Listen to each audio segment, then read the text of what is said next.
for a whole year. Since last summer, the yard had been used to build caissons to underpin the Skye Bridge. And for John Henderson, the boss of that development, it marks the end of another era for him at Kishorn. John Henderson came to Kishorn in 1974 as a young engineer, before the yard was even built, and with only a herd of deer and constant rainfall as companions. He was about to embark on a major challenge, building the concrete Ninian platform for the North Sea, which, when completed 4 years later, was the biggest man-made object on Earth. The Ninian platform was a very challenging project.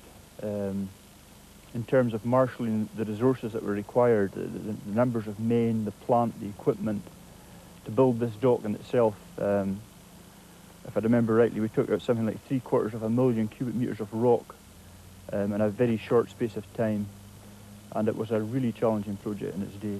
The oil yard closed 6 years ago, but John Henderson was back in the Kishorn dry dock last summer, preparing to build the foundations for another venture of great public interest, the Skye Bridge, of which he's project manager. But the scale is completely different. The caissons for the Skye Bridge weighed about 2,500 tonnes each, whereas the Ninian platform weighed hundreds of thousands of tonnes.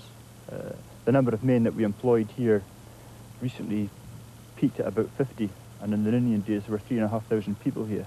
It's a totally different scale. The Kishorn yard has had a varied life during the past 19 years, the classic boom and bust cycle of hectic activity and then mothballed before being reactivated. Now the yard once more faces a bleak future. And that's just about it for